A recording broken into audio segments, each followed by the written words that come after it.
पोटेरू canal division रे विभाजन स्तरीय पाणी पंचायत पक्ष पालन 2026 उद्घाटित।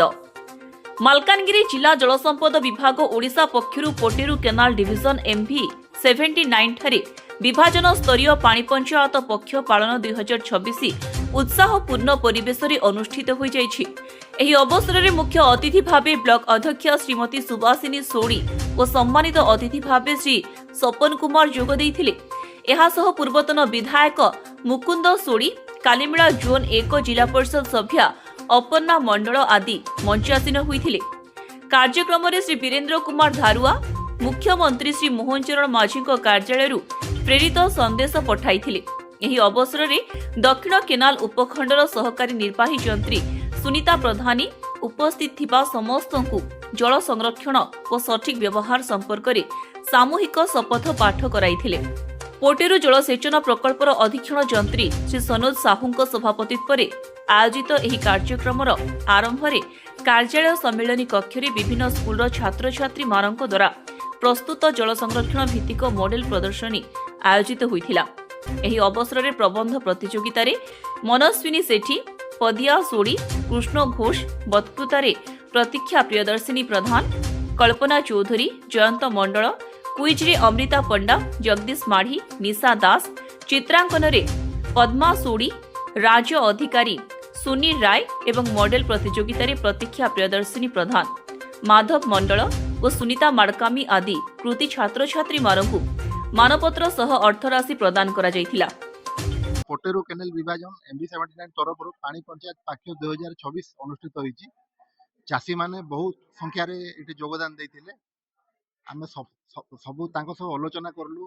तांकर हमर भीतर तालमेल रो जो किछि लूपहोल तिला, तांकर विभिन्न समस्या एनै बहुत डिस्कशन हैला। आउ तांको आमे रिक्वेस्ट करिजु सेमाने हमकु तांकर जहा असुविधा कहंतु। आउ आमे मध्य जा फल रे हमकु केनालटा सुपरिचालना करिया पई हमकु इजी होबो। आउ ए हिसाब रे आमे तांको बुझाइची। आउ आमे आशा करछु सेबे फील्ड रे सेमाने से जिनस को लागू करेंगे।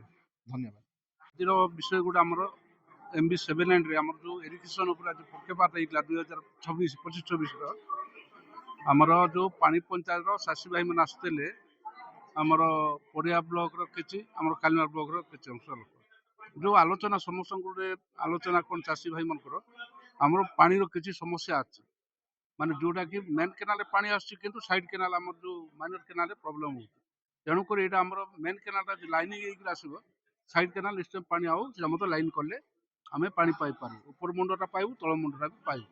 तेणु चाषी मान प्रथम दाबी यहाँ आम जो चाष करूँ चाष कर आम धान बिकी पार्बू ना मांडिया बिकी पार्बू ना कि चिनाबादाम बिकी पार्बू। तेणुक किसी सरकार को अनुरोध कराऊँ त्वरान्वित कर आगे बढ़ा।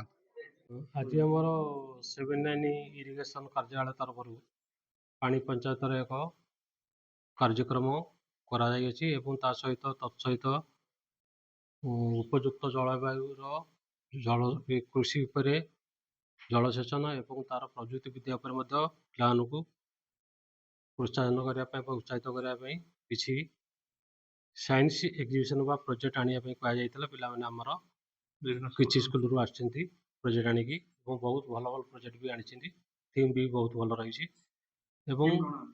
थीम रही आमर उपयुक्त जलवायु कृषि उपयुक्त जलवायु एवं यार प्रजुक्ति विद्यार प्रयोग थीम रही पे जो किसी पिला भल भल प्रोजेक्ट भी आनी थीम भी बहुत भल रही